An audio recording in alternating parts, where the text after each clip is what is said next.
ஆமென். பிரசங்கியின் புஸ்தகம் 3வது அதிகாரம் 11வது வசனம். பிரசங்கியின் புஸ்தகம்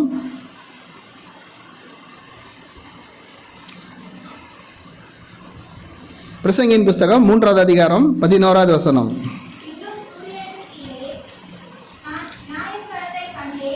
3 பிரசங்கி 3:11.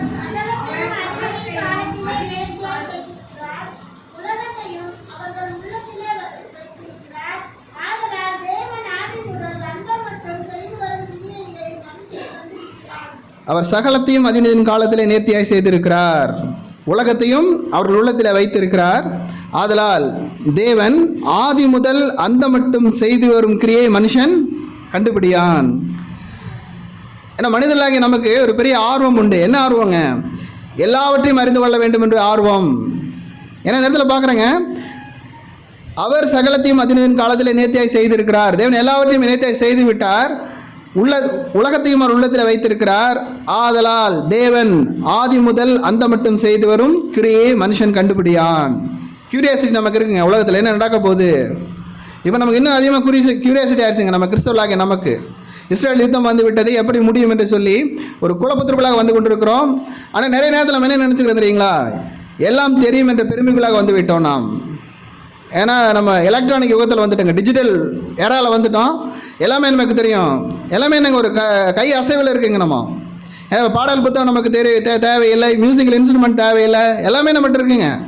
நம்ம நினைப்பதெல்லாம் செய்து விட்டோம் இந்த பெருமைக்குள்ளாக மமதைக்குள்ளாக நாம் பெருகி இருக்கிற ஒரு காலத்தில் வந்துகிட்டு இருக்கிறோம்.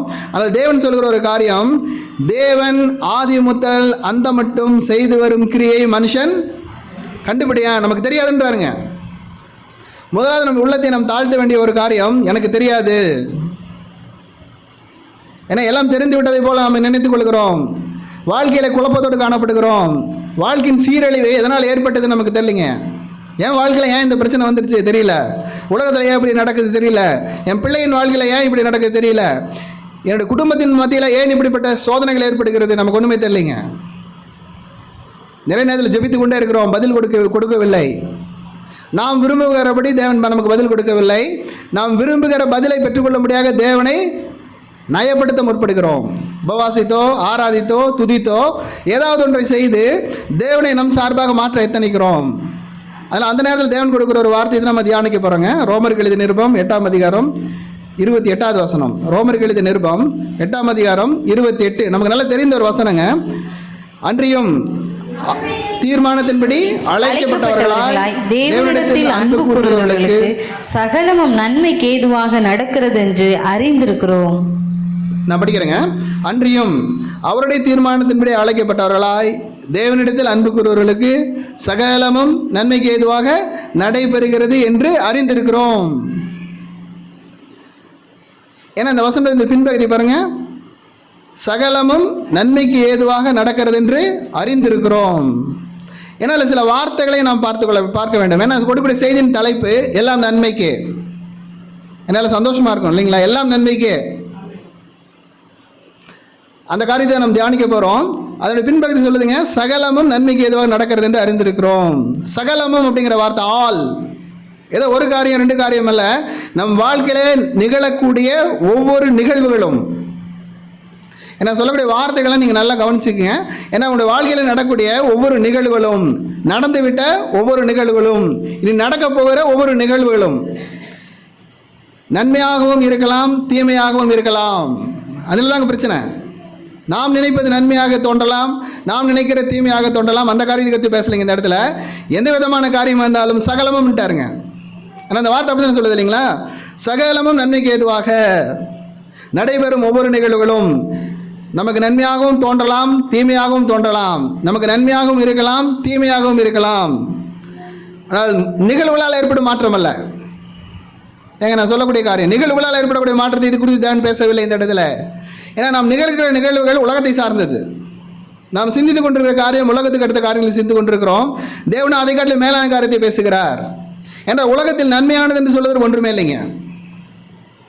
நீங்கள் நல்லா ஆராய்ந்து பார்க்கும் பொழுது அனுபவத்தின் அடிப்படையிலோ அல்லது உங்களுடைய ஒவ்வொரு காரியத்தையும் உங்கள் வீட்டில் இருக்கும் ஒவ்வொரு காரியத்தையும் யோசித்து பார்ப்பீர்களானால், நம்முடைய வாழ்க்கையில் ஏற்பட்ட ஒவ்வொரு நிகழ்வுகளையும் நீங்கள் சித்தரித்து பார்ப்பீர்களானால் நன்மை என்று சொல்வதற்கு ஒன்றுமே இல்லை. ஆனால் தேவன் நன்மை என்று சொல்லுகிறார். அது நடைபெறும் நிகழ்வுகளை சார்ந்தது அல்ல. முக்கியமான காரியம் தேவன் ஏற்படுத்தும் தாக்கம் அல்லது பாதிப்பு. நன்மை என்று சொல்வது தேவன் என்னுடைய தனிப்பட்ட வாழ்க்கையில் ஏற்படுத்தக்கூடிய ஒரு பெரிய தாக்கம், ஒரு பாதிப்பு. அது இன்றைக்கா இருக்கலாம். இன்னொரு வார்த்தை, நன்மைக்கு ஏதுவாக. நன்மைக்கு ஏதுவாக அப்படிங்கிறதாங்க ரொம்ப முக்கியம். நன்மை அப்படிங்கிறது நம்ம நினைக்கிறது இல்லைங்க, நன்மைக்கு ஏதுவாக நடக்கிறது. அப்போ நன்மை என்பது வேறொன்று இருக்கிறது இல்லைங்களா? என்ன நன்மைன்னு சொல்றது இல்லை, நன்மைக்கு ஏதுவானது. நன்மைக்கு ஏதுவானது என்பது எனக்கு புலப்படவில்லை. என்னுடைய அறிவுக்கு அப்பாற்பட்ட ஒரு காரியம், என்னால் யூகிக்க முடியாத ஒரு காரியம். என்னுடைய சிந்தனைக்கும் என்னுடைய புத்திக்கும் என்னுடைய படிப்பிற்கும் என்னுடைய அந்தஸ்திற்கும் என்னுடைய தகுதிக்கும் புரிந்து கொள்ள முடியாத ஒரு விஷயத்தை பேசுகிறார். நன்மை என்றால் என்னன்னா 29 வசனத்தில் அந்த கடைசி பகுதி பாருங்களேன். தேவன் எவர்களை முன்னறிந்தாரோ அவர்களை தமது குமாரனுடைய சாயலுக்கு ஒப்பாய் இருப்பதற்கு முன் குறித்திருக்கிறார். நன்மைனா என்ன அர்த்தம் தெரியுங்களா? நீங்கள் தேவனுடைய சாயலுக்கு ஒப்பாய் மறுவப்படுவது, தேவனுடைய குமாரனாகிய இயேசு கிறிஸ்துவின் சாயலுக்கு ஒப்பாய் மறுவப்படுவதே நன்மையானது. வேற ஒன்றுமே நன்மை இல்லைங்க உங்கள் வாழ்க்கையில். அல்டிமேட், முடிவானது, மேன்மையானது, மேலானது வேற ஒன்றுமே இல்லை. அதான் 30ஆம் வசனம் கடைசியில் சொல்றாருங்க, எவர்களை நீதிமான்கள் ஆக்கினாரோ அவர்களை மகிமைப்படுத்தியும் இருக்கிறார். அதன் மகிமையானது. நாம் இயேசு கிறிஸ்துவை போல மாறுவதுதான் மகிமையானது. நான் இயேசு கிறிஸ்துவை போல் மாறுவது ஒன்றே நன்மையானது. அப்படின்னு வேற எல்லாம் என்னங்க அர்த்தம்? தீமையானதுங்க. உங்கள் வாழ்க்கையில் நன்மை என்று நீங்கள் நினைக்கிற எல்லாமே கிடைத்து விடலாம். ஆனால் நீங்கள் இயேசு கிறிஸ்துவை போல மாறவில்லை என்றால் அது தீமையாக முடிந்து விடும் உங்கள் வாழ்க்கையில். ஏன்னா விரும்பாத ஒரு விஷயங்க இயேசு கிறிஸ்துவின் சாயலில் மறுவப்படுவதற்கு.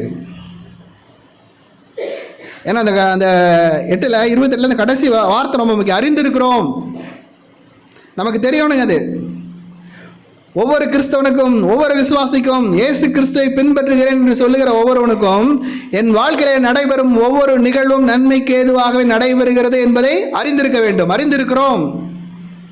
அந்த அறிந்திருக்கிறோம் அப்படிங்கிற வார்த்தைக்கு இன்னும் ஆழமான ஒரு காரியம் என்ன தெரியுங்களா? தேவனோட நமக்குள்ள உறவுங்க. எனக்கும் தேவனுக்கும் ஒரு ஆழமான உறவு உண்டு. அதனால் அவர் என்னை அறிந்திருக்கிறேன். நான் என் மனைவி அறிந்தது போல, என் மனைவி என்னை அறிந்தது போல, அதை காட்டிலும் ஆழமானது.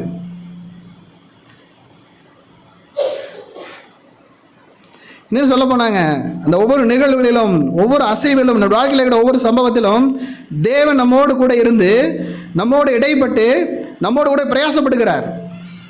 அன்னைக்கு கஷ்டப்படுறோம், துன்பப்படுறோம், அழுகிறோம், நம்ம தனியாக இல்லைங்க, தேவன் நம்மோடு இருக்கிறார். என்ன இதில் முக்கியமான ஒரு கேள்வி, யாருக்கு அப்படிங்கிறதுங்க. சகலமும் நன்மைக்கு ஏதுவாக நடக்கிறது என்று அறிந்திருக்கிறோம். எல்லாம் நன்மைக்கு கரெக்டுங்க. யாருக்கு? ஏன்னா இந்த வசனத்துடைய முதல் பகுதி பாருங்க, 8:28 2 காரியங்க. அவருடைய தீர்மானத்தின்படி அழைக்கப்பட்டவர்கள் ஒன்று. 2வது தேவனிடத்தில் அன்பு கூறுகிறார்கள். இப்போ சொல்கிறது தான் முக்கியமான பாயிண்ட். இந்த இடத்துல நீங்கள் விட்டுட்டீங்கன்னா கொடுக்கக்கூடிய செய்தி உங்களுக்கு பிரயோஜனப்படாது. என்னால் என்னுடைய வாழ்க்கையில் சகலமும் நன்மைக்கு ஏதுவாக நடைபெற வேண்டுமானால், எல்லாமே நன்மைக்காக இருக்க வேண்டுமானால், நான் ஒன்று தேவனிடத்தில் அன்பு கூறுவனாக இருக்க வேண்டும். 2வது அவருடைய தீர்மானத்தின்படி அழைக்கப்பட்டவனாக இருக்க வேண்டும். ஆனால் ஒரே வார்த்தை சொல்லுதுங்க, அவருடைய தீர்மானத்தின்படி அழைக்கப்பட்டவர்களாய் தேவனிடத்தில் அன்பு கூறுகிறவர்களுக்கு சகலமும் நன்மைக்கு ஏதுவாக நடைபெறுகிறது என்று அறிந்திருக்கிறோம். 2 விஷயங்க, தேவனுடைய தீர்மானத்தின்படி அழைக்கப்பட்டவர்கள், 2வது தேவனிடத்தில் அன்பு கூறுகிறவர்கள். 2ம் ஒன்றோடு தொடர்புடையதுங்க. நாட் செப்பரேட், எக்ஸ்க்ளூசிவ் கிடையாதுங்க. இது இல்லாமல் அது இல்லை. நீங்கள் தேவனுடைய தீர்மானத்தின்படி அழைக்கப்பட்டிருப்பீர்களானால், தேவனுடைய தீர்மானத்தின்படி அழைக்கப்பட்டு தேர்ந்தெடுக்கப்பட்டிருப்போமானால் தேவனிடத்தில் அன்பு கூறுவோம். கண்டிப்பாக அன்பு கூறாமல் அவருடைய தீர்மானத்திற்குள் நான் வர முடியாதுங்க. அவருடைய தீர்மானத்திற்குள் வராமல் நம்மால் அன்பு கூற முடியாது. ஆனால் நம்ம தியானிப்பதற்காக அது 2 நம்ம பிரித்து தியானிக்கலாங்க. ஆனால் கொஞ்சம் நேரம் பொறுத்துக்கலாம் இல்லைங்களா? முதலாவது தேவனுடைய தீர்மானம், பர்பஸ் அண்ட் டிசைன். என் வாழ்க்கை குறித்து தேவனுடைய தீர்மானம், பர்பஸ், அதற்காக நான் அழைக்கப்பட்டிருக்கேங்க. என்னுடைய தீர்மானத்திற்காக நான் அழைக்கப்படவில்லை, என்னுடைய விருப்பத்திற்காக நான் அழைக்கப்படவில்லை. நீங்கள் எப்பொழுது தேவன் உங்களை அழைத்தாரோ, எப்பொழுது தேவன் உங்களை தெரிந்து கொண்டாரோ, அதுவே உங்களுடைய அழைப்பு. தேவனுடைய தீர்மானம், அவருடைய டிசைன், அவருடைய பர்பஸ், அவருடைய ஐடென்டிட்டி, அவருடைய சாயல், அதாங்க அது சொல்றாரு. இதற்காகவே நாம் அழைக்கப்பட்டவர்கள். தேவனுடைய தீர்மானமே நமது அழைப்பு. இது நமது விருப்பு வெறுப்பை பொறுத்தது அல்ல. எனக்கு விருப்பம் இல்லைங்க பிரதர் இப்படி வர்றதுக்கு அப்படின்லாம் சொல்ல முடியாதுங்க. தேவனுடைய தீர்மானம் என்பது கட்டாயம். ஆனால் மனித இயல்பு பாவத்தின் விளைவாக எவ்வளோ ஒரு கடினமாக இருக்கிறது என்பதை விளக்கக்கூடிய ஒரு பகுதி உண்டுங்க. ரோமர்கள் எழுதின நிருபத்தில் 7ஆம் அதிகாரத்தில் நீங்கள் நேரம் கிடைக்கும் போதுங்க 15லேருந்து 24 வரைக்கும் அந்த பகுதி நீங்கள் வாசித்து பாருங்கள். அதில் 24வது வசனம் பாருங்கள். ரோமர் 7:24.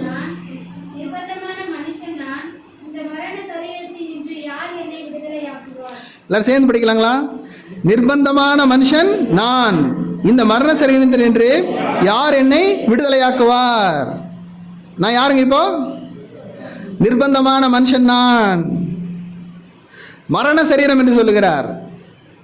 மரணம் என்பது தேவனுடைய தீர்மானம் அல்லங்க. என்னுடைய வாழ்க்கை குறித்து மனிதனை படைத்த பொழுது தேவன் மரணத்தை படைக்கவில்லை. மீறல் செய்ததனால், பாவத்தில் விழுந்ததனால் ஏற்பட்ட ஒரு விளைவு மரணம். அந்த மரணம் இப்பொழுது சரீரத்தை ஆண்டு கொண்டு விட்டது. அதாவது மரண சரீரத்தின்று யார் என்னை விடுதலையாக்கக்கூடும் என்று சொல்லுகிறார். நிர்பந்தமான மனுஷன் நான். நம்ம ஒவ்வொருமே நீங்கள் உங்கள் வாழ்க்கையில் கொஞ்ச நேரம் சிந்திச்சு பாருங்க.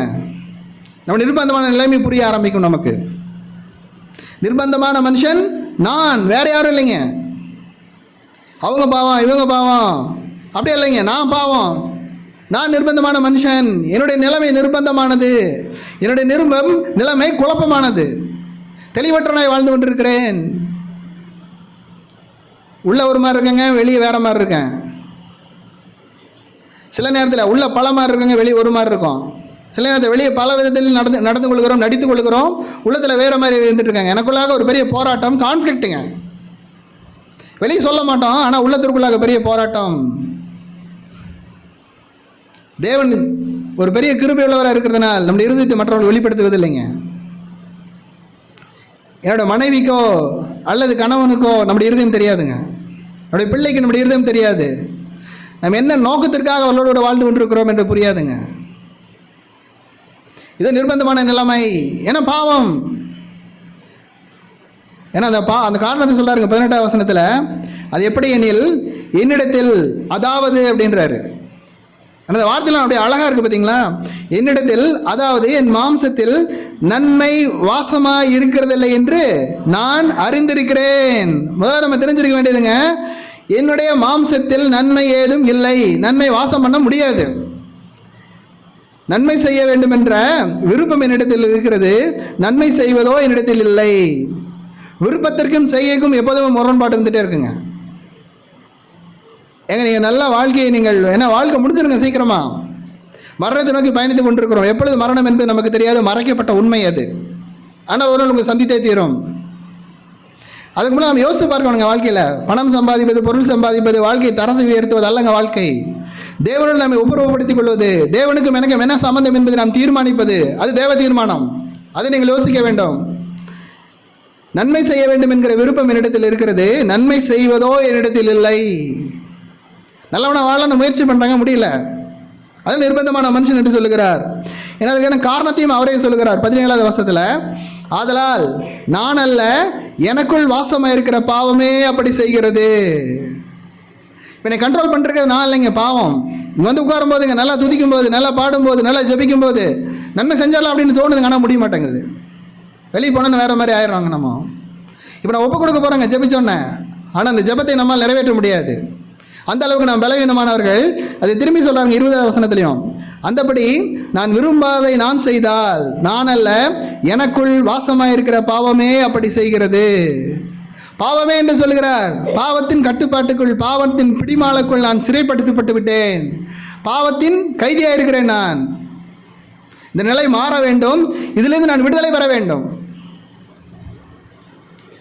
அதுக்காக நம்ம என்ன செய்கிறோங்க, ஜெபிக்கிறோம், உபவாசிக்கிறோம், என்னென்னமோ ட்ரை பண்ணி பார்க்குறேங்க, நடக்காது. பல்வேறு மார்க்கங்கள் உண்டு, பல்வேறு மதங்கள் உண்டு, பல்வேறு கொள்கைகள் உண்டு, ஃபிலாசபிக்கல் தாட்ஸ் உண்டுங்க. நீங்கள் இப்படியெல்லாம் நினைக்காதீங்க, பாசிட்டிவ் ஆட்டிடியூடில் வாங்க அப்படிலாம் சொல்கிறாங்க. ஆனால் வேதம் தெளிவாய் சொல்லக்கூடிய ஒரு காரியம் 8ஆம் அதிகாரத்தில் பாருங்கள், ரோமர் 8 10வது வசனம். மேலும்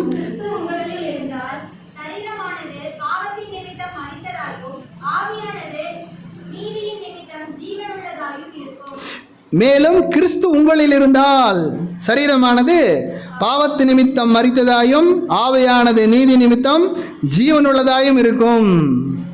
ஏன்னா முக்கியமான ட்ரூத்துங்க, முக்கியமான சத்தியம். நான் இருக்கக்கூடிய இடத்துல கிறிஸ்து வரணுங்க. ஏன் உங்களால் பாவத்தில் எராடிகேட் பண்ண முடியாது.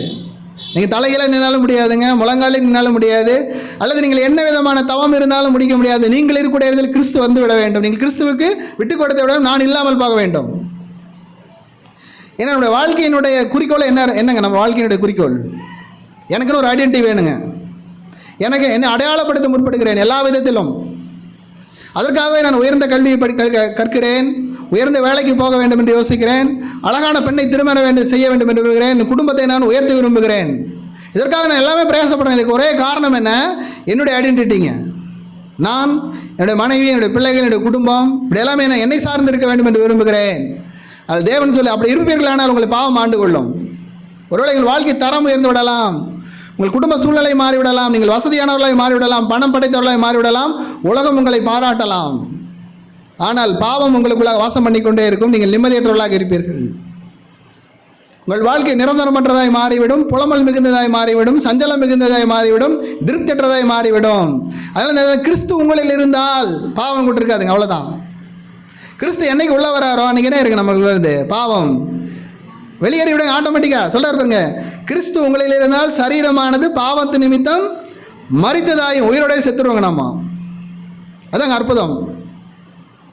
இந்த சரீரத்தோடு கூட இந்த பாவ சரீரத்தை நான் களைந்து விடுவேன் என்று சொல்லுகிறார். அதான் சொல்றாங்க இந்த இடத்துல, கிறிஸ்து உங்களில் இருந்தால் சரீரமானது பாவத்து நிமித்தம் மரித்ததாயும் ஆவியானது நீதி நிமித்தம் ஜீவன் உள்ளதாயும் இருக்கும்.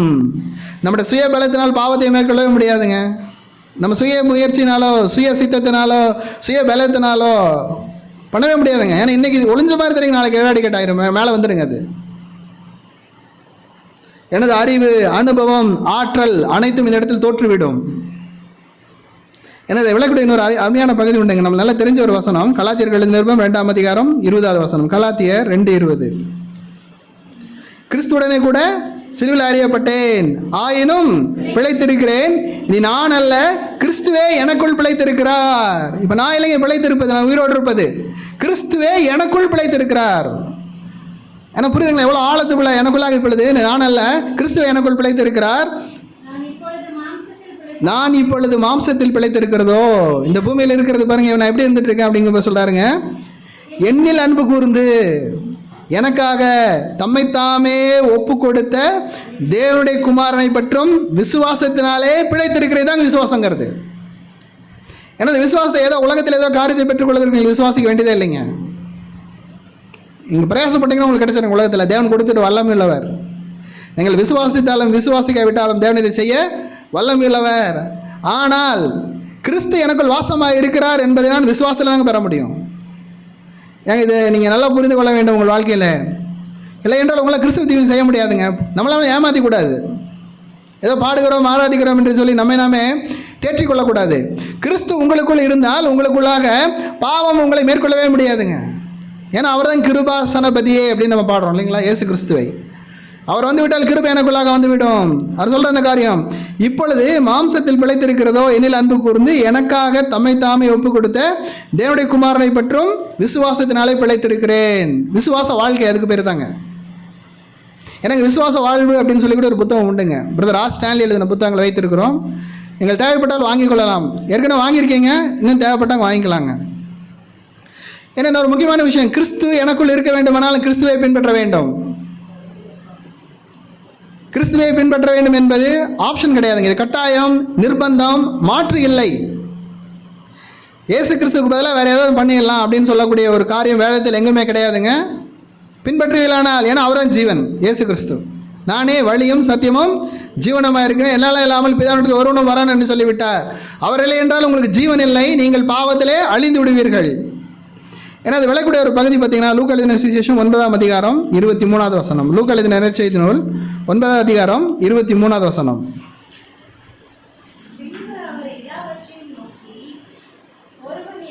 வர விரும்பினால் அவன் தன்னைத்தான் வெறுத்து தன் சிலுவையை அனுதினமும் எடுத்துக்கொண்டு என்னை பின்பற்ற கடவன். எல்லாரும் சேர்ந்துங்க, ஏன்னா எல்லாரையும் பார்த்து சொல்றாருங்க அந்த வார்த்தையை. பின்பு எல்லாரையும் நோக்கி, ஒருவன் என் பின்னே வர விரும்பினால் அவன் தன்னைத்தான் வெறுத்து தன் சிலுவையை அனுதினமும் எடுத்துக்கொண்டு என்னை பின்பற்ற கடவன். ஏன்னா அதில் அவர் ஆப்ஷன் கொடுக்குறாங்க நமக்கு. நம்ம விரும்பலாம், விரும்பாமே இருக்கலாங்க. அப்படி நீங்கள் விரும்பிட்டீங்க அப்படின்னு என்ன செய்யணுங்க? முதலாவது தன்னைத்தான் வெறுக்க வேண்டும். ஃபர்ஸ்ட் கண்டிஷனுங்க, தன்னைத்தான் வெறுக்க வேண்டும். அப்படின்னு என்ன அர்த்தங்க? என்னுடைய விருப்பம் இருக்கக்கூடாது. ஏங்க உங்களுக்கு ஒரு விருப்பம் இருக்கக்கூடாதுங்க. ஏன்னா உங்களை வெறுத்து விட்டீர்கள், ஆனால் உங்களுக்கு என்று ஒரு விருப்பம் இருக்கக்கூடாது. நான் தேவனுக்கு அடிமை, கிறிஸ்துவுக்கு அடிமையாய் மாறிவிட்டேன், என்னுடைய சுய விருப்பம் என்று சொல்லி ஒன்றுமே இருக்கக்கூடாது. சுய வெறுப்பு என்று சொல்லுகிறோம். தன்னைத்தான் வெறுக்க வேண்டும். இரண்டாவதுங்க, தன் சிலுவையை அனுதினமும் எடுத்துக்கொள்ள வேண்டும். யாரும் உங்க மேலே கொண்டாந்து வைக்க மாட்டாங்க, நீங்கள் தாங்க எடுத்தாகணும் இல்லைங்களா? சிலுவை உண்டு. என் சிலுவையை நான் தவிர்க்க முடியாது, என் சிலுவையை நான் விரும்ப வேண்டும்.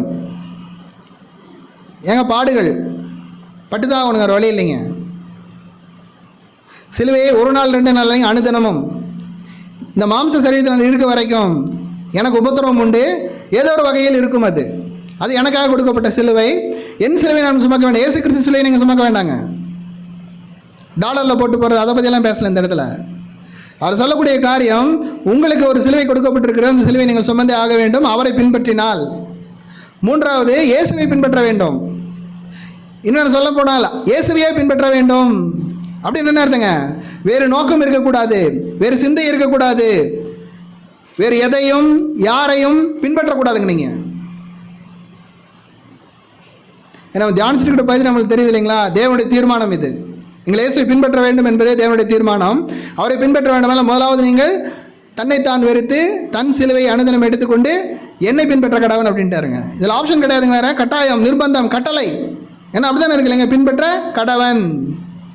ஏன்னா வேற சொல்லியா பரவாயில்லைங்க, பின்பற்றலாம் அப்படின்னு சொல்லி ஒரு ஒப்பீனியன் கொடுக்கலைங்க இயேசு கிறிஸ்து. ஏன்னா இயேசு கிறிஸ்து இப்படி இருக்கலாம் அப்படி இருக்கலாம் அப்படின்லாம் அந்த மலுப்பு இல்லை. அவர் தெளிவாக சொன்னார், என்னை பின்பற்ற விரும்பினால் இதை நீங்கள் செய்ய வேண்டும்.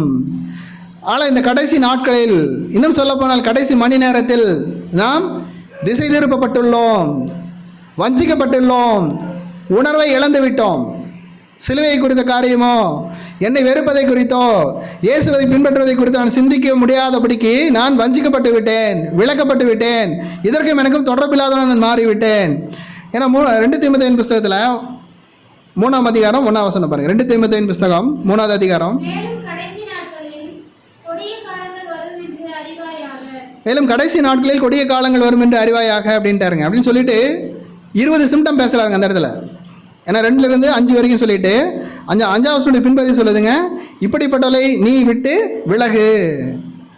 ஏன்னா 3 விஷயத்தை பார்க்குங்க. நம்ம தன்னைத்தான் வெறுக்க வேண்டும், சிலுவை எடுத்துக்கொள்ள வேண்டும், இயேசுவை பின்பற்ற வேண்டும். ஆனால் அந்த 3 காரியத்தில் திசை திருப்பப்பட்டுள்ளோம். தயவு செஞ்சு நல்லா கவனிங்க, எச்சரிப்பான ஒரு பகுதி இது. 2வது வசனத்தினுடைய அந்த முதல் பகுதிங்க, கடைசி காலத்தில் அறிகுறிக்கு பேசுகிறாருங்க அவர். ஏன்னா அடையாளங்களை பற்றி இயேசு கிறிஸ்து அந்த இடத்துல அப்போஸ்தலன் பவுல் சொல்லலை, வெளி அடையாளங்களை பறித்து மனிதர்களுக்குள் ஏற்படக்கூடிய மாற்றத்தை, மனிதனுடைய இருதயங்களில் ஏற்படக்கூடிய பல்வேறு விதமான காரியங்களை குறித்து, குணாதிசயங்களில் ஏற்படும் மாற்றங்களை குறித்து பேசுகிறார். முதலாவது தற்பிரியராயும் அப்படின்ட்டாருங்க. தற்பிரியம்னு புரியுதுங்களா என்னன்ட்டு?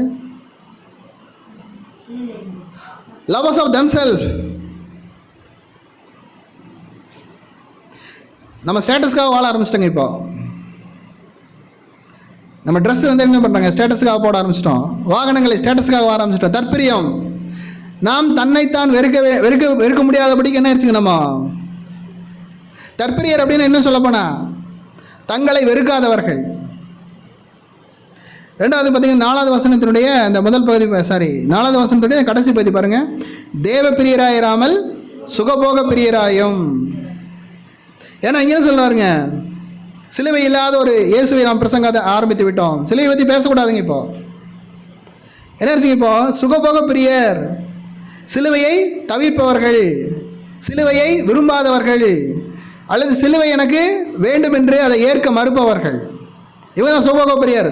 ஆடம்பரமான மோகம் நம்மை ஆட்டி படைக்கிறதுங்க. இப்போ என்ன எதுக்கு இவ்வளோ பெரிய வீடு கட்டுறோம் அப்படின்னு நிறைய பேருக்கு தெரியாதுங்க. எதுக்கு இவ்வளோ கடன் வாங்க நமக்கு தெரியாதுங்க.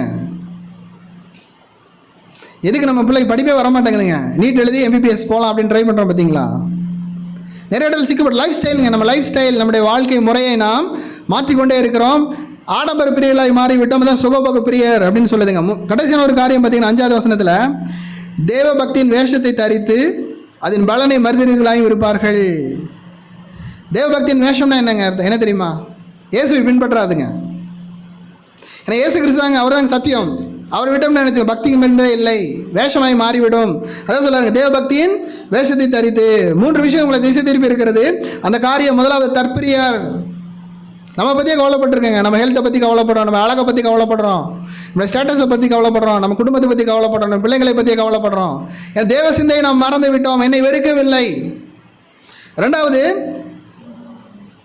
சுகபோக பிரியர். எப்போதுமே சுகமாக இருக்கிறது ஒரு என்டர்டெயின்மெண்ட்டுங்க ரொம்ப வேணும் நமக்கு. அதெல்லாம் ஜனங்க என்ன செய்கிறாங்க, ரிசார்ட்டு போகிறாங்க, இடங்களுக்கு சுட்டுகிறார்கள், பல்வேறு காரியங்களை செய்து என்ன செய்ய தங்களை தாங்களே திருப்தி பல்ல முயற்சித்துக் கொள்கிறார்கள். மூன்றாவது, தேவபக்தியின் வேஷம். சிலுவை இல்லாத இயேசுங்க. இப்போ அதான் அப்போஸ்தலன் போல அழகாக சொன்னாருங்க, கிறிஸ்துவின் சிலுவைக்கு பகையினர், அவருடைய தேவன் வயிறுன்னு சொல்லிட்டாருங்க. உலக காரியங்களை அதை திருப்திப்படுத்த முடியாது. அதில் 12வது வசனம் ரொம்ப முக்கியமான ஒரு வசனம் பாருங்க, 3:12, 2 தீமோத்தேயு 3:12.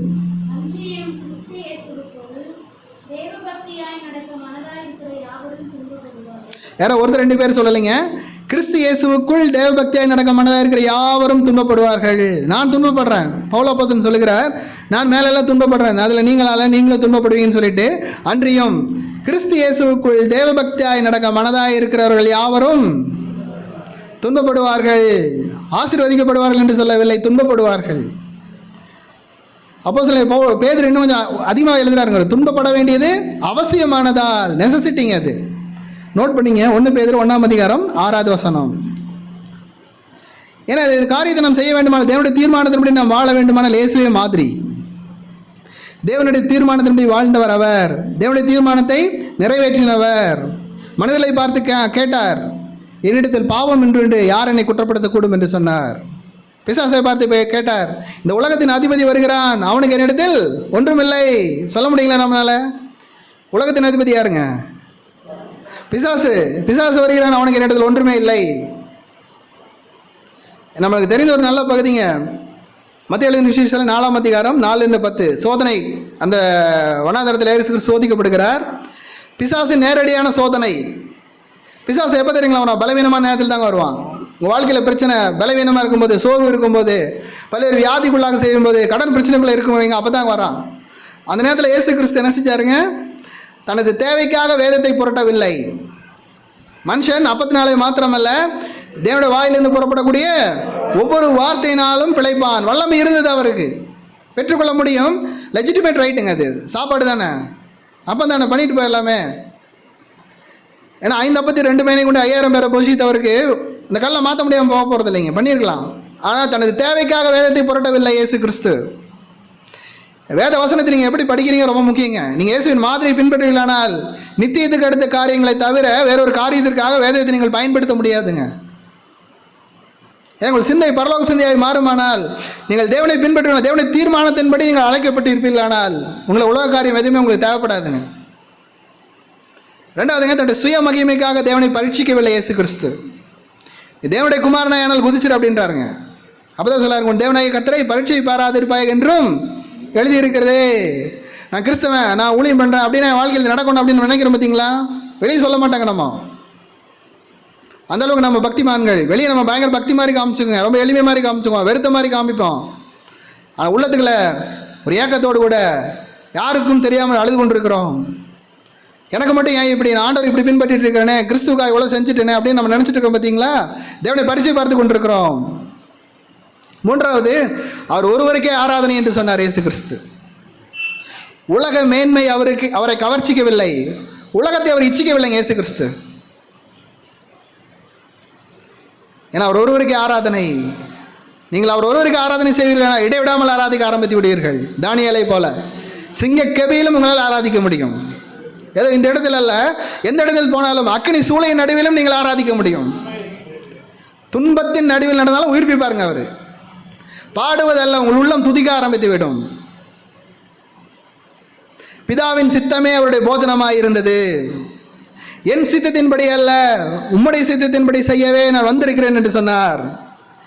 பிதாவுக்கு பிரியமானவைகளையே எப்பொழுதும் செய்தார் இயேசு கிறிஸ்து. எல்லாத்தோட ரொம்ப முக்கியங்க, பிதா சொன்னபடியே பேசினார். நான் சும்மா பேசலைங்க, இயேசு வசனம் இருக்கு எல்லாத்துக்குமே, நீங்கள் படித்து பாருங்கள். எனக்கு நேரம் குறைவாக இருப்பதனால சொல்ல. பிதா சொன்னபடியே இயேசு கிறிஸ்து பேசினார். கடைசியில் சொன்னாருங்க, எல்லாத்தையும் முடிச்சுட்டு 17ஆம் அதிகாரம் யோவான் எழுதின சுவிசேஷம் 17வது அதிகாரம் அதில் 4வது வசனம். யோவான் 17:4. பூமியிலே நான் உம்மை மகிமைப்படுத்தினேன். ஆமென். நம்முடைய வாழ்க்கையின் இறுதி ஒவ்வொரு நாளும் முடிக்கும் போது தான் நம்ம சொல்ல முடியுமான்னு யோசித்து பாருங்க. நீங்கள் பூமியிலே நான் உம்மை மகிமைப்படுத்தினேன், நான் செய்யும்படி நீர் எனக்கு நியமித்த கிரியை செய்து முடித்தேன், ஃபினிஷ்டிங், அவ்வளோதான். தேவனுடைய தீர்மானத்தை நான் வாழ்கிறேன் என்றால் என்ன அர்த்தம்? நாங்கள் எந்த இடத்துலையும் வந்துட்டு என்ன இருங்க, நான் என்னுடைய விருப்பத்துக்குள்ள வரமாட்டேன். சிலுவையிலே தொங்கும் பொழுது இயேசு கிறிஸ்துவுக்கு கசப்பு கலந்த காடியை கொடுக்கிறார்கள்.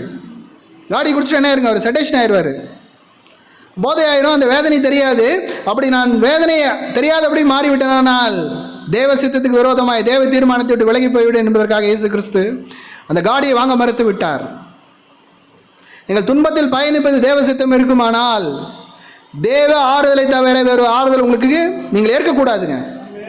அதாங்க தேவ தீர்மானம் அப்படிங்கிறது. நான் தீர்மானத்தின்படி நான் வாழ்கிறேன் என்றால் வாழ்க்கையில் என்ன சோதனை வந்தாலும் என்ன போராட்டம் வந்தாலும் தேவனே எனக்கு ஆறுதல் கொடுக்க வேண்டும். ஏன்னா அவரே என்னுடைய ஆறுதல். வேறொரு ஆறுதலை உலக பிரகாரமான காரியங்கள் கொடுக்கக்கூடிய ஒரு சிற்றின்பத்தை நான் நாடி தெரிய மாட்டேன். அப்படி நான் நாடுவேன் ஆனால் தேவ தீர்மானத்தில் விலகிவிட்டேன் என்று அர்த்தம். உலகம் கொடுக்குற ஆலோசனை அல்ல, உலக நண்பர்கள் சொல்லிவிட ஆலோசனை அல்ல, நம்முடைய சொந்தக்காரர் சொல்லக்கூடிய ஆலோசனை அல்ல. எவ்வளோ காரியமாக இருந்தாலும் நம்மளுக்குள்ள ஒரு பிடிவாதம் வர ஆரம்பித்து விடும் தேவனை பற்றி. இயேசு கிறிஸ்து அப்படி தான் இருந்தாருங்க அந்த இடத்துல. நீங்கள் இமேஜ் பண்ணி பாருங்களேன், இந்த மாதிரி வெயில் நேரத்தில் எல்லாமே ட்ரை ஆயிடுச்சுங்க. அவருக்கு ரத்த வேர்வை சிந்தி ஜெபித்தார், உடலெல்லாம் சோர்ந்து விட்டது.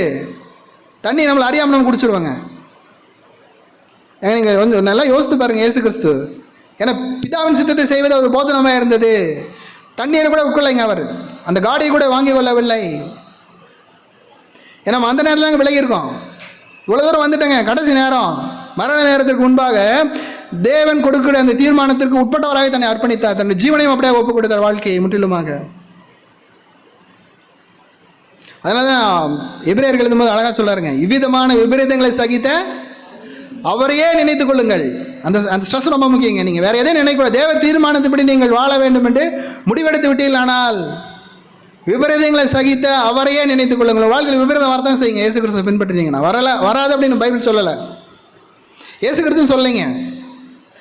தன் ஜீவனை சிநேகிக்கிறவன் இழந்து போவான் என்று சொன்னார். கோதுமை மணியாத நிலத்திலே சாகாவிட்டால் தனித்திருக்கும். செத்துத்தாகணுங்க. நம்ம இழந்துதான் ஆக வேண்டும். நம்முடைய தீர்மானத்திற்காக நம்மை தியாகம் பண்ணித்தான் ஆக வேண்டும். ஒருவேளை இரத்த சாட்சியாக மறிக்க வேண்டியது வந்தாலும் வரலாம். அப்படிப்பட்ட சூழ்நிலை நிற்க முடியுமா? ஏன்னா நான் இல்லைங்கப்பா, கிறிஸ்து எனக்குள் இருக்கிறார். அதாங்க பிரச்சனை. அல்லேலூயா. நான் இல்லைங்க இது தீர்மானம் செய்வது, இந்த வாழ்வது, இதெல்லாம் வேண்டாம்னு சொல்றது நான் அல்ல. கிறிஸ்துவே எனக்குள் இருக்கிறார். விசுவாசத்தினால இதை செய்கிறேன் நான். ஏன்னா நம்ம அப்படிதான் யோசிக்கிறீங்க. இப்போ எல்லாத்தையும் முகத்தை பார்த்து அப்படி நான் செய்ய மாட்டேன், என்னால் முடியாது அப்படின்னு யோசிக்கிறோம். நீங்கள் இல்லைங்க, இயேசு கிறிஸ்து உங்களுக்குள்ளாக இருப்பது. தேவனுடைய தீர்மானத்தின்படி நீங்கள் செய்ய முடிவெடுத்து வைத்தீர்களானால் பரிசுத்த ஆவியானவர் மூலமாக இயேசு கிறிஸ்து உங்கள் இருதயங்களில் வாசம் பண்ணுகிறார். பரிசுத்த ஆவியானவர் இயேசு கிறிஸ்து எதை செய்தாரோ அதை செய்யும்படியாக உங்களை நடத்துவார். நம்மளால முடியாதுங்க, யாருனாலும் முடியாது. ஆனால் இயேசு கிறிஸ்து உங்களுக்குள் இருப்பதால். அதனால யோவான் எழுதும்போது சொல்றார், உலகத்தில் இருப்பவர்கள் உங்களில் இருப்பவர் பெரியவர்.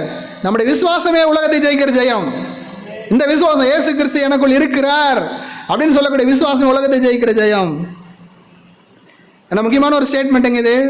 ஊழியம் எல்லாம் தேவசித்தம் அல்ல. ஏதோ ஊழியம் பண்ணிட்டேன், எதாவது பண்ணிட்டேன் அப்படிங்கிற தேவசித்தம் அல்ல. ஆனால் தேவசித்தமே ஊழியம். ஊழியம் எல்லாம் தேவசித்தம் அல்ல, ஆனால் தேவசித்தமே ஊழியம். ஏன்னா முதலாவது நம்ம பார்த்துருங்க, தேவனுடைய தீர்மானத்திற்கு அழைக்கப்பட்டவர்கள். ரெண்டாவது தேவனிடத்தில் அன்பு கூறுகிறவர்களுக்கு. தேவனிடத்தில் அன்பு கூறுவது, தேவனுடைய அன்பு கூறுவர்களுக்கே எல்லாம் நன்மைக்காக முடியும். தேவன் என்னிடத்தில் அன்பு கூறுகிறார். ஆமீன். 100% உண்மை இல்லைங்களா? ஏன்னா தேவன் எப்படி இருக்காருங்க? அவரு அன்பாகவே இருக்கிறார். தேவன் அவர்கிட்ட வேற எதுவுமே கிடையாது, அன்பாகவே இருக்கிறார். ஆனால் இப்போ ஒரு கேள்விங்க, நான் தேவனிடத்தில் அன்பு கூறுகிறேனா? இன்னும் டெப்த்தாக கொண்டேன். இன்னும் அருகில் வந்து நான் கேட்குற ஒரு கேள்வி, நான் தேவனிடத்தில் அன்பாகவே இருக்கிறேனா? எங்கள் இருதயத்தை பார்த்து கேளுங்க. நான் தேவனிடத்தில் அன்பாகவே இருக்க வேண்டும் என்று விரும்புகிறேனா? நான் அவரிடத்தில் அன்பாகவே இருக்க விரும்புகிறேனா?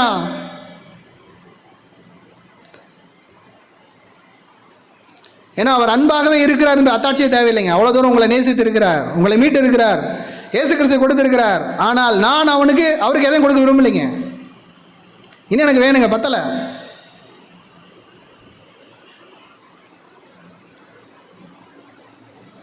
ஏன்னா தேவனிடத்தில் அன்பு கூறுவது என்பது ஒரு ஆழமான, விவரிக்க முடியாத நெருக்க உறவுங்க. நான் தேவனை நேசிப்பது என்பது வார்த்தைகளால் விவரிக்க முடியாத, வர்ணிக்க முடியாத ஒரு நெருக்கமான உறவு. எனக்கும் ஒரு பிணைப்புங்க. அது உணர்ச்சி வசப்படுவது அல்ல, நாட் அ சென்டிமெண்ட். எனக்கு எல்லாருடையும் அப்படியே ப்ளீட் ஆக ஆரம்பிக்குது இல்லைங்களா? ஐயோ நான் நேசிக்கவில்லைன்னு சொல்லி அழுகிறது இல்லைங்க, சிரிக்கிறதல்ல, உணர்ச்சி வசப்படுவதல்ல. அவருக்கும் எனக்கும் உள்ள ஒரு நெருக்கமான ஒரு உறவு. ஏன்னா ஒரு 2-3 எக்ஸாம்பிள் நம்ம பார்த்தோம்னு வச்சுங்க, நல்லா புரிஞ்சுருங்க. மோசை எடுத்து பார்க்கும்போது மோசையை பற்றி தேவன் என்ன செய்கிறாருங்க? அவர் முகமுகமாய் தேவன் அவனோடு பேசினார். எப்படி பேசினார்? சிநேகிதனோட பேசுகிறது போல் அவரோடு பேசினாருங்களாம். ஏன்னா தேவனை மோசையை குறித்து சொல்லக்கூடிய ஒரு ஸ்டேட்மெண்ட் ரொம்ப அழகாக இருக்குங்க. என்னாகமத்தின் புஸ்தகம் 12ஆம் அதிகாரம் 7வது வசனம் பாருங்கள். என்னாகமத்தின் புஸ்தகம் 12வது அதிகாரம் 7வது வசனம். என் தாசனாகிய மோசே அப்படிப்பட்டவன் அல்ல, என் வீட்டில் எங்கும் உண்மை உள்ளவன். ஏன்னா இந்த வசனத்தை திரும்பி திரும்பி படித்து பார்க்கும்போது எனக்கு ரொம்ப சந்தோஷமா இருந்தேங்க. என் தாசனாகிய மோசேயோ. ஏன்னா மற்றவங்க பற்றியெல்லாம் பார்க்குறாருங்க, மற்றவங்களாம் பேசுகிறார். யாருங்க? மிரியாம் வந்துட்டாங்க, ஆரோன் வந்துட்டாங்க. அவங்க 2 பேர் வந்து இவங்ககிட்ட கம்ப்ளைண்ட் பண்ணுறாங்க. அப்போ அவர் சொல்கிறாருங்க, கர்த்தர் வந்து பேசுகிறாருங்க. என்ன சொல்கிறாரு? என் தாசனாகிய மோசேயோ அப்படிப்பட்டவன் அல்ல, என் வீட்டில் எங்கும் அவன் உண்மையுள்ளவன். தேவன் நம்மளை பார்த்து சொல்ல முடியுங்களா? என் வீட்டில் எங்கும் அவன் உண்மையுள்ளவன். நான் அவனுடன் மறைபொருளாக அல்ல, முகமுகமாகவும் பிரத்யட்சமாகவும் பேசுகிறேன். அவன் கர்த்தரின் சாயலை காண்கிறான். இப்படி இருக்க நீங்கள் என் தாசனாகிய மோசேக்கு விரோதமாக பேச உங்களுக்கு பயம் இல்லாமற் போனது என்ன என்றார். கர்த்தர் வந்து என்ன செய்கிறாருங்க? வாதாடுகிறார் மோசேக்காக. மோசே நேரத்தில் பேசாமல் விலகிட்டாருங்க, பரவாயில்ல அப்படின்னு விட்டாரு. மோசே மிரியாம் ஆரோன் 2 பேர் வந்து கேட்குறாங்க, எங்களிடத்துல தேவன் பேசலையா? அவர் மட்டும்தான் பேசுகிறாரு. அப்படிங்கும்போது தேவன் வந்து பேசுகிறாருங்க இந்த வார்த்தையை.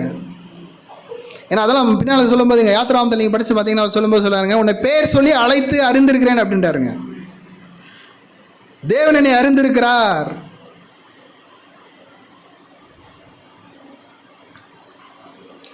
சங்கீத புத்தகத்தில் 139 சங்கீதம். நீங்கள் சங்கீதம் நேரம் கிடைக்கும் போதுங்க முழுதுமாக வாசித்து பாருங்கள். ரொம்ப அருமையான ஒரு சங்கீதம். தேவனுக்கு நமக்கு உள்ள சங்கீதக்காரன் தன்னுடைய அனுபவத்தை எழுதி வைத்துக்கிறார். கர்த்தாவே நீர் என்னை ஆராய்ந்து அறிந்திருக்கிறீர். என்னை ஆராய்ந்து அறிந்திருக்கிறாருங்களாம். நீர் எழுந்திருக்கிறதிலையும் உட்கார்தலையும் நீர் அறிந்திருக்கிறீர். என் நினைவுகளை தூரத்திலிருந்து அறிகிறீர். நான் நடந்தாலும் படுத்திருந்தாலும் என்னை சூழ்ந்திருக்கிறீர். என் வழியிலெல்லாம் உமக்கு தெரியும். என் நாவில் சொல் பெறுவதற்கு முன்னே இதோ கர்த்தாவே அதையெல்லாம் நீர் அறிந்திருக்கிறீர். முற்புறத்திலும் பிற்புறத்திலும் நீர் என்னை நெருக்கி உமது கரத்தை என் மேல் வைக்கிறீர். இந்த அறிவு எனக்கு மிகுந்த ஆச்சரியமும் எனக்கு எட்டாத உயரமாக இருக்கிறது. தாவீதுக்கு தேவனோட இன்டிமேசி அந்த அளவுக்கு ஒரு நெருக்கம், அது புரிஞ்சிக்க முடியாத அளவுக்கு அவங்க 2 பேர்த்து உறவு. அதனால தான் கடைசியில் ஒரு ஜபத்தை பண்ணுறாருங்க. எப்படி பண்ணுறாருங்க? 23-24 பாருங்க. தேவனே என்னை ஆராய்ந்து என் இருதயத்தை அறிந்து கொள்ளும், என்னை சோதித்து என் சிந்தனைகளை அறிந்து கொள்ளும். ஏன்னா இருதயத்தில் எல்லாமே இருக்குங்க. கவலை இருக்குது, கண்ணீர் இருக்குது, குழப்பம் இருக்குது, ஆசை இருக்குது, இச்சை இருக்குது, எல்லாமே இருக்குது. அது ஆராய்ந்து அறிந்து கொள்ளும். எனக்கு தெரியல அப்படின்றாருங்க. நான் நல்ல மாதிரி இருக்கேன், ஆனால் என் இருதயத்தை ஆராய்ந்து என்னை அறிந்து கொள்ளும், என்னை சோதித்து என் சிந்தனைகளை அறிந்து கொள்ளும். இப்போ என்ன சிந்திச்சுட்டு இருக்கேன்னு எனக்கு தெரியல. ஆண்டவரே நீர் என்னை சோதித்து என் சிந்தனைகளை அறிந்து கொள்ளும். வேதனை உண்டாக்கும் வழி என்னிடத்தில் உண்டோ என்று பார்த்து நித்திய வழியிலே என்னை நடத்தும். எல்லாருக்குமே நம்ம ரொம்ப பிடிச்சவருங்க பேதுரு இல்லைங்களா? பலவீனமானவர், நெறிந்த நாணலை போலவர், உணர்ச்சி வசப்படக்கூடியவர்.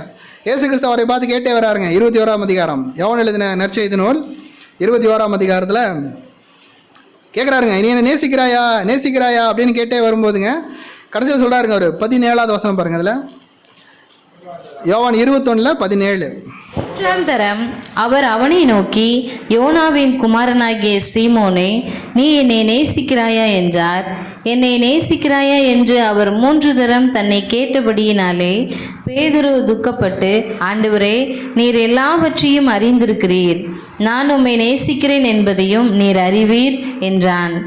இயேசு என் ஆடுகளை மேய்ப்பாயாக என்றார். அந்த இன்டிமேசி பார்த்தீங்களா? பேதுரு துக்கப்பட்டு, ஆண்டவரே நீர் எல்லாவற்றையும் அறிந்திருக்கிறீர், நான் உம்மை நேசிக்கிறேன் என்பதையும் நீர் அறிவீர் என்றான். அதாங்க அந்த இன்டிமேசி உறவோட ஆழம். எனக்கு ஒன்றுமே தெரியாது, நான் நேசிக்கிற மாதிரி நினைக்கிறேன், நேசிக்க முயற்சி பண்ணுறேன், ஆனால் மறுதளிச்சிட்டேன், என் பலத்தில் நிற்க முடியல, என் விசுவாசம் ஒழிந்து போகாத நீர் ஜபித்தீர், அதனால இருக்கேன் அப்படி சொல்கிறாருங்க அவர். ஆண்டவரே, நீர் எல்லாவற்றையும் அறிந்திருக்கிறீர். அவர் என்னை ஆளுகை செய்வதால் அவர் எல்லாவற்றையும் அறிந்திருக்கிறார். என்னுடைய உள்ளும் புறமும் அவருக்கு தெரியும்.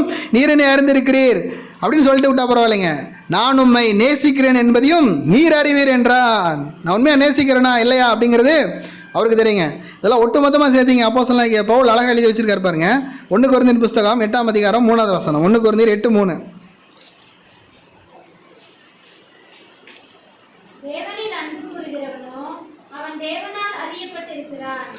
எல்லாரும் சேர்ந்து படிக்கலாங்களா? தேவனில் அன்பு கூறுகிறவன் எவனோ அவன் தேவனால் அறியப்பட்டிருக்கிறான். நான் தேவனிடத்தில் அன்பு கூறுகிறேன் என்று சொன்னால் தேவனால் நான் அறியப்பட்டிருக்க வேண்டும். மோசேயை போல, தாவீதை போல, பேதுருவை போல, தேவனே நீ என்னை ஆராய்ந்து அறிந்திருக்கிறேன் என்ற நிச்சயம் உங்களுக்கு வரும். ஏன்னா இந்த அறிவு வர வர என்ன தெரியுங்களா, நான் தேவனுடையவன் என்ற காரியம் எனக்கு தெரிய ஆரம்பிக்கும். நான் தேவனுக்கு உரிமையானவன் என்பது எனக்கு தெரிய ஆரம்பிக்கும். நான் தேவனுடைய உடைமை என்பது எனக்கு புலப்பட ஆரம்பிக்கும். எல்லாவற்றுக்கும் மேலாக நான் தேவனுக்கே அடிமை. உலக காரியங்களுக்கு அல்ல, மனிதர்களுக்கு நான் அடிமைப்பட்டவன் அல்ல, தேவனுக்கு அடிமை என்ற ஒரு ஆழமான காரியம் உங்களுக்கு தெரிய ஆரம்பிக்கும். தேவன் என்னை அறிந்திருக்கிறார் என்ற நுண் அறிவு உங்களுக்கு வெளிப்பட ஆரம்பிக்கும். ஏன் தனிப்பட்ட முறையில் உங்களுக்கும் தேவனுக்கு இந்த உறவில்லை என்றால் உங்களுடைய வாழ்க்கையில் நடக்கும் காரியங்கள் உங்களுக்கு நன்மையானதாக இருக்கவே இருக்காதுங்க. இன்னொரு முக்கியமான விஷயம், கீழ்ப்படிதல் இயல்பாக வந்துவிடும். எனக்கு கீழ்ப்படுகிறது அப்படின்னு சொல்லக்கூடிய ரொம்ப பிரயாசப்படுறாங்க. நம்ம இப்படி இருக்கலாமா, அப்படி இருக்கலாமா, அவங்க சொல்கிறாங்க, இவங்க சொல்கிறாங்க அப்படிங்கிறது இல்லைங்க. நீங்கள் தேவனோட உறவு கொள்ளும் பொழுது, தேவனிடத்தில் அன்பு கூறும் பொழுது நாம் எளிதாக கீழ்ப்படிந்து விடுவோம். தேவனிடத்தில் அன்பாக இருக்கிறோம் என்றால் அவருக்கு நாம் கீழ்ப்படிவோம். எதிர்பார்ப்பு இல்லாமல் கீழ்ப்படிவோங்க.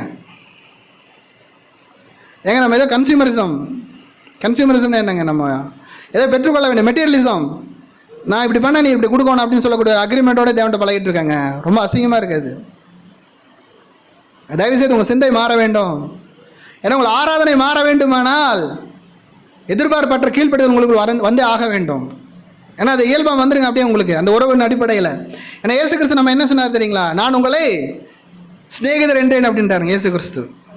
நமக்கு அவருக்கு உழவு, என்னுடைய ஃப்ரெண்டுங்க அவர். அதனால சொல்கிறாருங்க 14ஆம் அதிகாரம், யோவான் எழுதின நற்செய்தி நூல் 14வது அதிகாரம், அதில் 21ஆம் வசனம் பாருங்கள். நல்லா கவனித்து படிங்க அந்த வசனத்தை. யோவான் 14:21. யோவான் 14:20.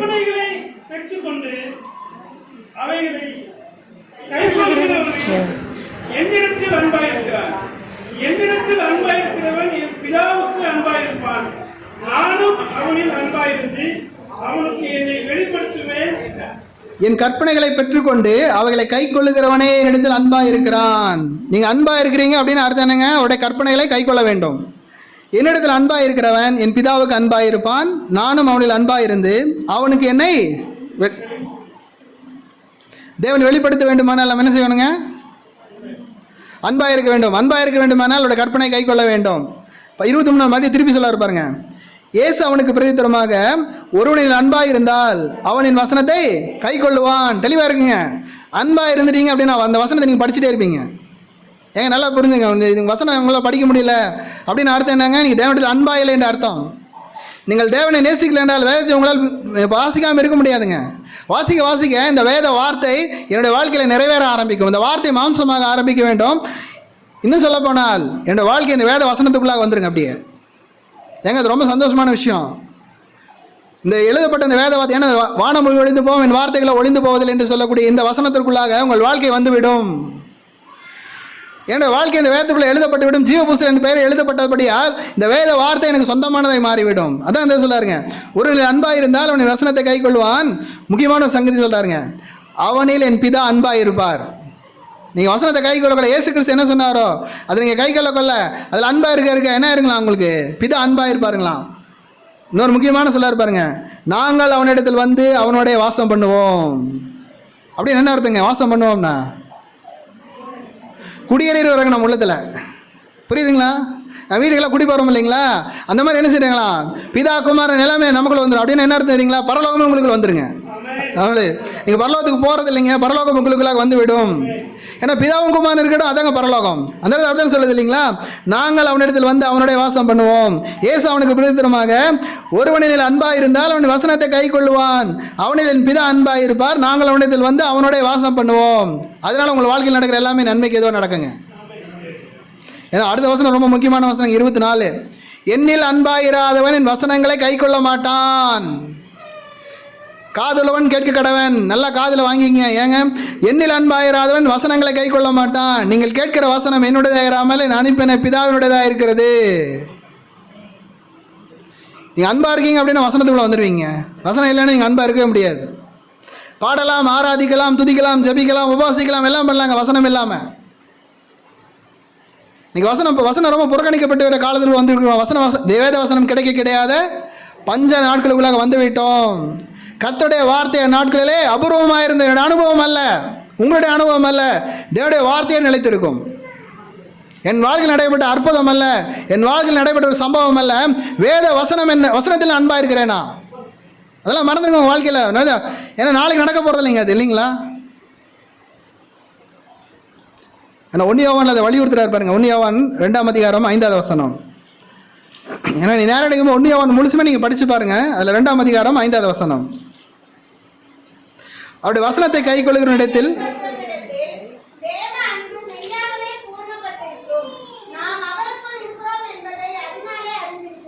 அவருடைய வசனத்தை கை கொள்கிற இடத்தில் தேவ அன்பு மெய்யாக பூரணப்பட்டிருக்கும். இதாங்க அவருடைய தீர்மானத்தின் அன்பு கூறதுன்றது. நாம் அவருக்குள் இருக்கிறோம் என்பதை அதனாலே அறிந்திருக்கிறோம். நீங்கள் அன்புள்ளவங்களா மாறிட்டே இருப்பீங்க. 5ஆம் அதிகாரம் 3ஆம் வசனம் பாருங்க. 1 யோவான் 5:3. நாம் தேவனுடைய கற்பனைகளை கை கொள்ளுவதே அவரிடத்தில் அன்பு கூறுவதாம். அன்பு கூறுவது அப்படின்னு என்ன இருந்துச்சுங்க? அவருடைய கற்பனைகளை கை கொள்ளுவதாம். அப்படி கை கொள்ளும்போது நேரங்கள் அவருடைய கற்பனைகள் பாரமானவர்களும் அல்ல. என்னடா பண்ணுறது அப்படின்னு பைபிள் படிக்க மாட்டாங்க. என்னடா பண்ணுறது வசந்தி கீழ்படுகிறது இல்லைங்க. ஏதோ ஆசீர்வாதம் கிடைச்சிரும், நன்மை கிடைச்சிரும் அப்படிங்கிறதுக்காக கீழ்படுகிறது இல்லைங்க. அது பாரமானவர்கள் அல்ல அப்படின்னு நான் எனக்கு இன்பமாக மாறிடுங்க. அது சங்கீதக்காரன் சொல்ல, தேனிலும் தேல் கூட்டில் இருந்து ஒழுகும் தெளி தேனிலும் மதுரம் உள்ளது. வேதத்தின் மேலே மனமகிழ்ச்சியாக இருந்தேன்னு சொல்கிறாருங்க. உடைய வேதம் என் மனமகிழ்ச்சியாக இராதிருந்தால் நான் என் துக்கத்திலே அழிந்து போயிருப்பேன் அப்படின்னு சொல்லக்கூடிய அளவுக்கு வேதம் உங்களுக்கு இனிமையை மாறிவிடும். அந்த வார்த்தைகள் உங்களுக்கு அப்படியே எனக்கு களிப்பை உண்டாக்கும். அநேகமாயிரம் பொன் வெள்ளியை பார்க்கலாம் நீர் விளைமன வேதமே எனக்கு நலம் என்று நாம் பறைசாற்ற ஆரம்பித்து விடுவோம். என்ன சொல்லக்கூடிய நல்ல ஒரு பழைய 8ஆம் ஆண்டு நாம் வேதக்காரர்களாய் மாறிவிடுவோம். வேதமையுடைய வாழ்க்கையாய் மாறிவிடும். வேதத்தை சுமக்கிறவனாய் மாறிவிடுவேன். ஏன்னா அதில் 2ஆம் வசனம் சொல்லாருங்க, நாம் தேவனிடத்தில் அன்பு கூர்ந்து அவருடைய கற்பனைகளை கை கொள்ளும் போது தேவனுடைய பிள்ளைகளிடத்தில் அன்பு கூறுகிறோம் என்று அறிந்து கொள்கிறோம். பிரச்சனை வந்துருச்சுங்க அந்த இடத்துல தான். நம்ம என்ன செய்யறோம்? மனிதர்களை நேசித்து ஆக வேண்டும். எங்கள் தேவ தீர்மானத்தின்படி அழைக்கப்பட்டவர்களா எவரிடத்தில் அன்பு கூறுவலா இருப்போமானால் மனிதர்களை நேசித்து ஆக வேண்டும். யாருடைய பகை இருக்க முடியாதுங்க. ஏன்னால் தேவன் எல்லா இடத்திலும் எல்லாரையும் நேசிக்கிறார். ஏன்னா உலகத்தை தேவன் நேசிக்கிறாருங்க. உலகத்தில் ஒவ்வொரு மனிதனையும் தேவன் நேசிக்கிறார். நாம் அவருடைய பிள்ளைகளாக இருப்போமானால், அவருடைய அன்பு கூறுவோமானால், அவருடைய தீர்மானத்தில் அழைக்கப்பட்டிருப்போமானால், நம்முடைய வாழ்க்கையில் நடைபெறும் சம்பவங்களால் நன்மைக்கு ஏதுவாக இருக்குமானால் நாம் எல்லாரையும் நேசித்தே ஆக வேண்டும். சக உறவுகளில் அன்பு வெளிப்பட ஆரம்பித்து விடும். ஒரு முக்கியமான வசனங்க 2ஆம் அதிகாரம் 1 யோவான் 2:15. 2:15 1 யோவான் 2:15.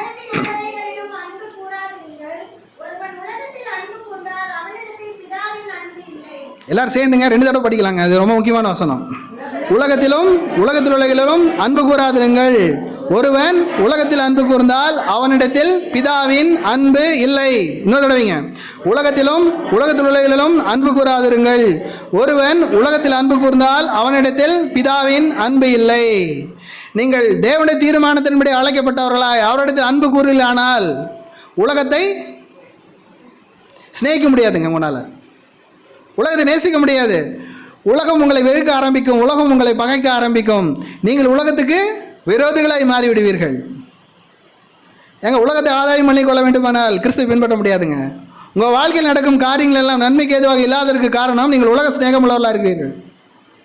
உலக சிநேகம் தேவனுக்கு விரோதமான பகை என்று அறியீர்களா? விபச்சாரம் என்று வேதம் அழைக்கிறது. அதை விபச்சாரரே விபச்சாரிகளே, உலக சிநேகம் தேவனுக்கு விரோதமான பகை என்று அறியீர்களா? நீங்கள் ஜெபித்தும் கிடைக்க மாட்டாங்க. காரணம் என்னங்க? உங்கள் இச்சை. தேவ சித்தத்தின்படி நமக்கு ஜெபிக்க தெரியவில்லை. உலகத்தில் ஏன்னா மாம்சத்தின் இச்சை, கண்களின் இச்சை, ஜீவனத்தின் பெருமை, இவைகளெல்லாம் என் பிதாவினால் உண்டானவைகள் அல்ல, அவைகள் உலகத்தினால் உண்டானவைகள். ஏன்னா நம் தேவனிடத்தில் அன்பு கூறுவது நமது வாழ்க்கையில் என்ன இருங்க நிரூபணமாகும். ஏங்க நீங்கள் உலகத்துக்கு சாட்சிகளாய் மாறிவிடுவீர்கள். ஏன்னா கிறிஸ்து உங்களுக்குள் இருக்கிறார். பரிசுத்த ஆவியின் மூலமாக அன்பு உங்கள் இருதயங்களில் ஊற்றப்பட்டிருக்கிறது. நீங்கள் தேவனிடத்தில் அன்பு கூறுவது உங்கள் வாழ்க்கையிலே தெரிய ஆரம்பித்து விடும். அதெல்லாம் அந்த வசனம் பாருங்கள், 8ஆம் அதிகாரம் 28வது வசனம். அன்றியும் அவருடைய தீர்மானத்தின்படி அழைக்கப்பட்டவர்களாய் தேவனிடத்தில் அன்பு கூறுவர்களுக்கு சகலமும் நன்மைக்கு ஏதுவாக நடக்கிறது என்று அறிந்திருக்கிறோம். இந்த அறிவு உங்களுக்குள் வர ஆரம்பித்து விட்டால் உங்கள் வாழ்க்கை அசாதாரணமானதாக இருக்கும். சாதாரணமாக இருக்க மாட்டீங்க. நீங்கள் உங்களை உலகம் புரிந்து கொள்ள முடியாது.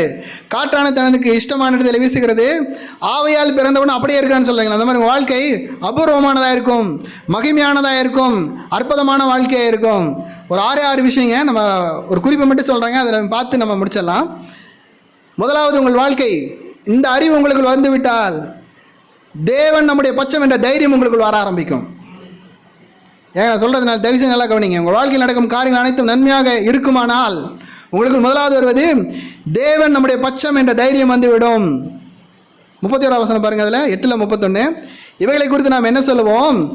தேவன் நம்முடைய பட்சத்தில் இருந்தால் நமக்கு விரோதமாக இருப்பவன் யார்? உங்களுக்கு விரோதமாக ஒன்றுமே இருக்காதுங்க உலகத்தில். கலக்கமற்ற தெளிவு, குழப்பமற்றவர்களாக இருப்போம். 2வது, தேவன் நமக்கு எல்லாவற்றையும் அருளி விட்டார் என்ற பரம திருப்தி உங்களுக்கு வந்துவிடும். என்னங்க, தேவன் எல்லாவற்றையும் உங்களுக்கு அருளி விட்டார். அதான் 32வது வசனம். நம்முடைய குமாரன் என்று சொந்த குமாரன் என்றும் பாராமல் நம்ம எல்லாருக்காகவும் அவரையே ஒப்பு கொடுத்தவர் அவரோடு கூட மற்ற எல்லாவற்றையும் நமக்கு அருளாதிருப்பது எப்படி? போதும் என்ற மனம், உலக ஆசையிலிருந்து விடுதலை பெற்று விடுவோம் நாம். 3வது, தேவன் தெரிந்து கொண்டார், என்னை தேவன் தெரிந்து கொண்டார் என்ற தெளிவு உங்களுக்கு கிடைக்க ஆரம்பித்து விடும். குற்ற மனசாட்சி அகன்று விடும். உங்களை யாருமே குற்றப்படுத்த முடியாதுங்க. குற்ற உணர்வு உங்களுக்குள்ளாக இருந்து அகற்றப்பட்டு விடும். ஏன்னா அவருடைய குமாரன் ரத்தம் உங்களுக்காக சிந்தப்பட்டிருக்கிறது. அதனால அவர் சொல்றாருங்க, அதில் 34வது வசனம் பாருங்க, 33ங்க. தேவன் தெரிந்து கொண்டவர் மேல் குற்றம் சாட்டுகிறவன் யார்? தேவனே அவர்களை நீதிமான்களாக்கி இருக்கிறார். ஆமென்.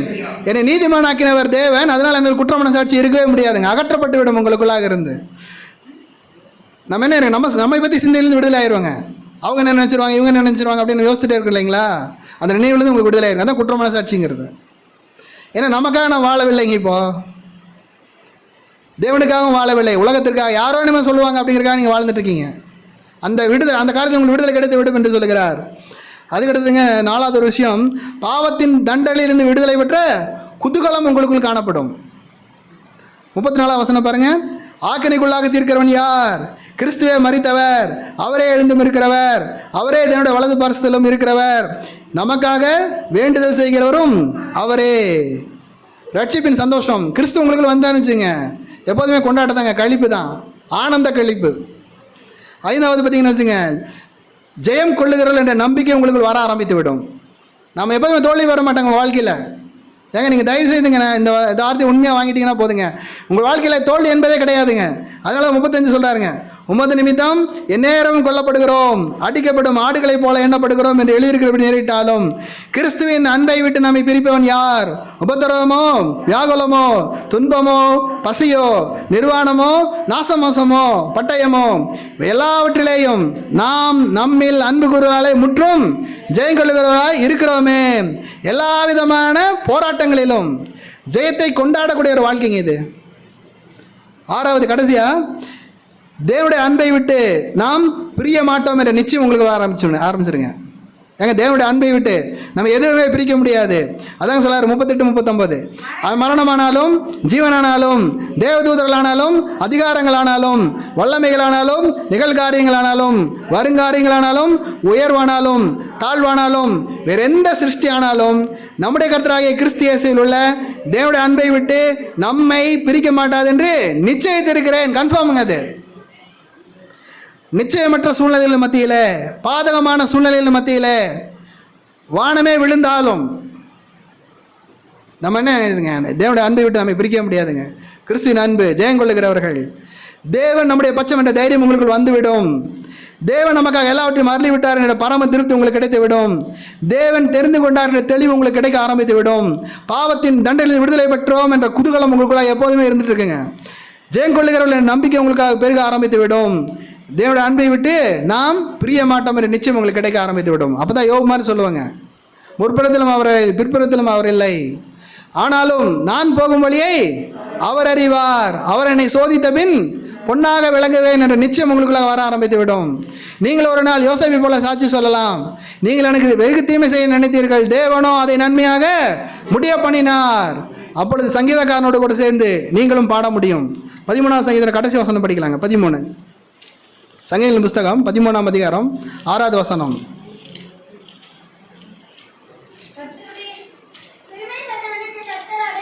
சங்கீதம் 13:6ங்க. ஏன்னா குழப்பத்தின் மத்தியில் வந்தாருங்க அவரு. அந்த 1ஆம் வசனம் 2ஆம் வசனம் நீங்கள் படித்து பார்த்தீங்கன்னு வச்சுக்கோங்க, 4 விட கேட்குறாருங்க 2 வசனத்தில். எது வரைக்கும் இந்த போராட்டம், இந்த நிர்பந்தம் எது வரைக்கும் அப்படின்னு சொல்லிட்டுங்க அந்த சங்கீதத்தை முடிக்கும் போது வராரு, கர்த்தர் எனக்கு நன்மை செய்தபடியால் அவரை பாடுவேன். எல்லாரும் சேர்ந்து படிக்கலாங்களா? கர்த்தர் எனக்கு நன்மை செய்தபடியால் அவரை பாடுவேன். ஒரு நிமிடம் தேவனை தலை தாழ்த்தி தேவனுக்கு நன்றி செலுத்தலாங்க. நம்ம